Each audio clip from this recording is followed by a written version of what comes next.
Warning, as said in the title, this review will have spoilers, so watch at your own risk.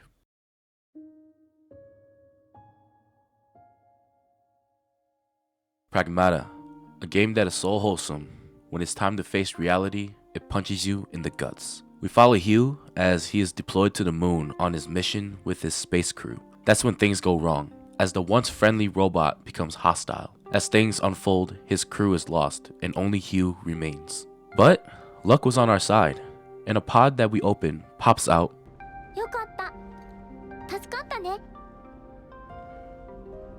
this ball of sunshine. DIA blah blah blah blah blah. Too many numbers. 待った待った。普通に名前はないのか。だから私は DI。わかった。じゃあこう呼ぶのはどうだ？ディアナ。ディアナ？そう。今からお前はディアナだ。シンプルだろ？ディアナ。俺はヒュー。子供の面倒は苦手だが、この先もお前の力がいる。だから。ヒュー。ディアナ。ヒュー。ディアナ。ヒュー。ディアナ。ヒュー。ディアナ。ヒュー。ディアナ。ヒュー。ディアナ。ヒュー。ディアナ。ヒュー。ディアナ。ディアナ。ディアナ。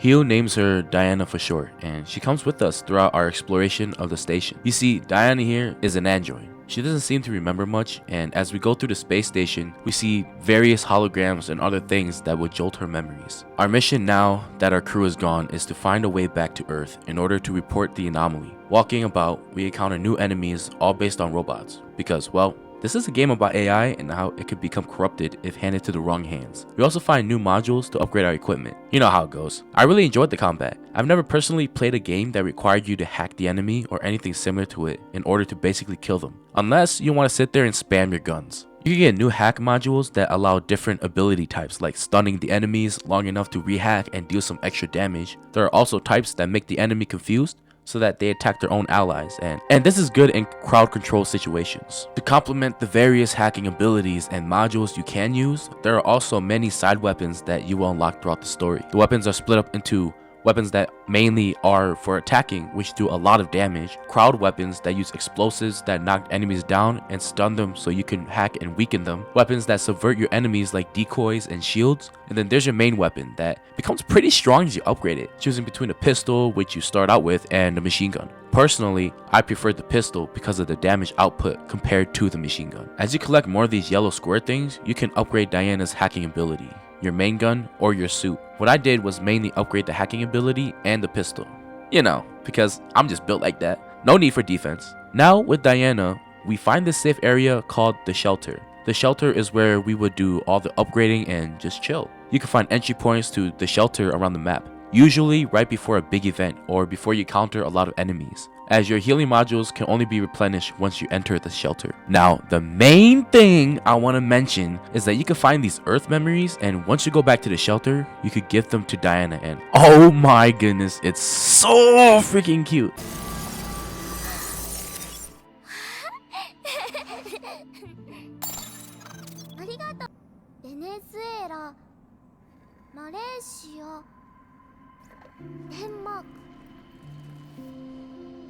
Now, I don't have kids, but damn, this is probably what it feels like. This smile right here, I never wanted to stop. It's just so damn wholesome, and from this moment, I have become a father.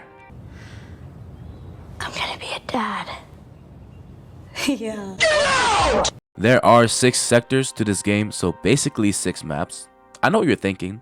Only 6 maps for a AAA title game? Well, the gameplay is actually pretty long. It took me around 13 hours to beat it, and I didn't even unlock everything. There are also different endings that I did not do. So kind of like the Resident Evil games, it's made for replayability. Then near the middle of the game, we meet 8, and she's basically like Diana's sister. She's trapped within the vines and we set her free. But before she can escape, the AI system controlling the station Oh, and I forgot to mention that its name is Itis, permanently closes the door, trapping 8. Now we must adventure to stop Itis, as 8 told us that it was her mission. So she relays some information to Diana.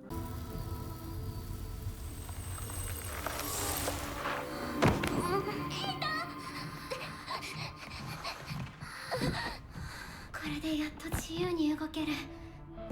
ありがとう。早くイルスを止めないと。まずい。こちらは管理者イドゥス。想定外の生成物の消失を確認しました。一部区画を無期限で封鎖します。良い一日を。冗談じゃねえぞ。閉じ込められる。すぐに出るぞ。でもエイトが。ディアナ、手を出して。メモリーデータを渡すわ。イドゥスの止め方もわかるはずよ。お願い、私の代わりにあなたがやって。おい、何やってる。急がないと。あなたならできる。同じプラグマタだもの。 We make our way to the outside where we can see the Earth in all of its glory. Once we make it through this section, we near the end of the game, as we see dead filament corrupting the area, making the robots harder to kill. Going further, we eventually meet up with 8, as we see her manipulating the dead filament. She becomes hostile and attacks us, getting us in the gut. なんでここにいる。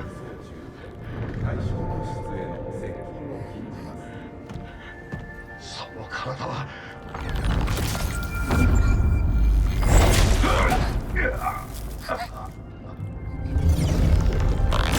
And as she prepares the final blow, Diana jumps in front, taking the damage for us. We quickly retreat as we try to fix her. And the whole time while she's wounded, she says the saddest things. It was breaking my heart, man.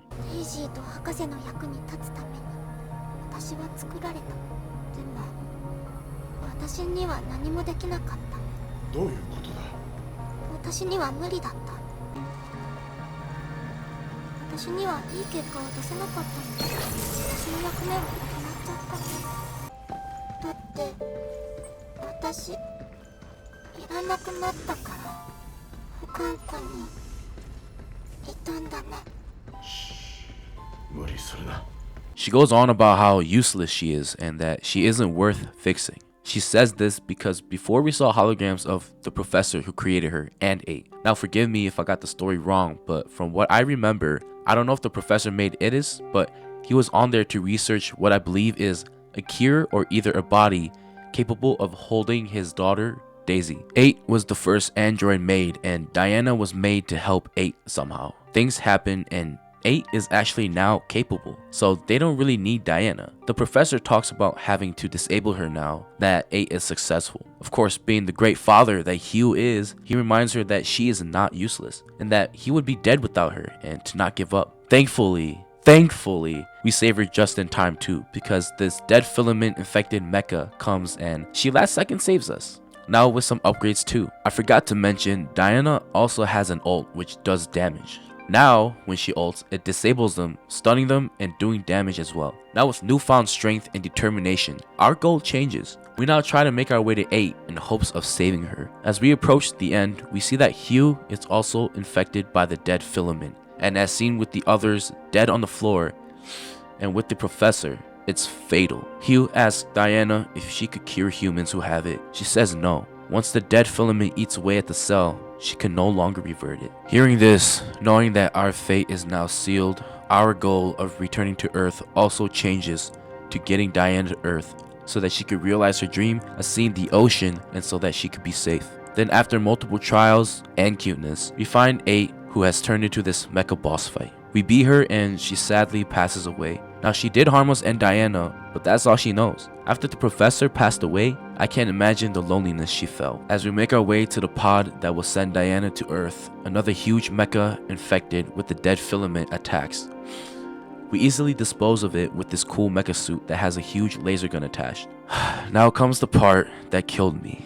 We load Diana up into the pod as we set her course to Earth. The pod starts to move as she looks at us confused. That's where Hugh opens up his mask and reveals that he's been infected. She even tries to hack away the dead filament that's already infecting his face. But it's already too late. There's nothing to be done. Her pod slowly moves towards Earth as she silently screams for him. Diana lands as she stares out into the stars on the beach as the game ends. Oh man, I cried like a little girl at that last part. I knew someone was gonna die, but honestly, I would rather be Hugh than Diana. If Diana died, I would have rioted. Hugh deserves Best Dad of 2026. The gameplay itself, at least for me, was very entertaining. I enjoyed every single bit of it. The hacking system was unique and very fun. I never felt bored while playing and actually breezed through it. I played on the regular standard mode, which is the hardest mode you can do, at least for the first playthrough, and I saw some comments saying that it was too hard, so they had to switch to casual, but I thought it was just the right amount of difficulty to where some parts would be challenging, but the casual encounters with enemies weren't frustrating. The story though is where it shines. It was a beautiful, amazing, and a heartbreaking story. I fully enjoyed the interactions between Hugh and Diana. The whole time I was playing the game, I was making sure my back wasn't turned to the enemies so that she wouldn't get hurt, even though it didn't actually matter to the gameplay. The story did a great job developing their relationship. So yeah, that's my review, and I guess story rehash. 10 out of 10. I wish I could scrub my mind and play again. Thank you so much for watching the video. If you enjoyed it even just a little bit and would like to support me, please hit that sub button and like button. If not, as always, I'm just glad you're here. Have a nice day, and I'll see you in the next video. Peace.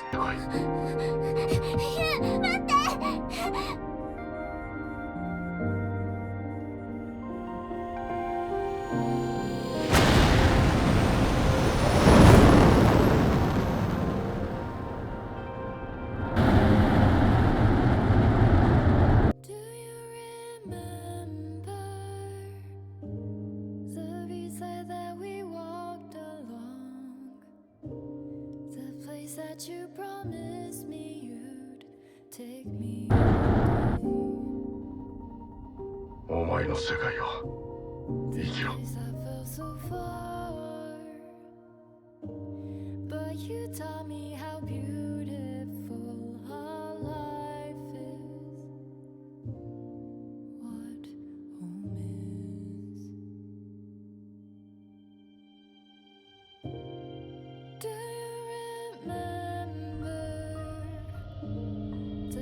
That you gave me that day. Since then, when I see a cloud, it reminds me of my sweet home. No matter how far the distant brings our souls together.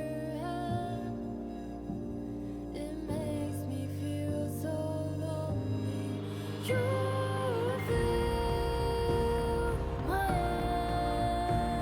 empty heart. It's starting to get heavier and heavier, but I will try to walk along. I think about you.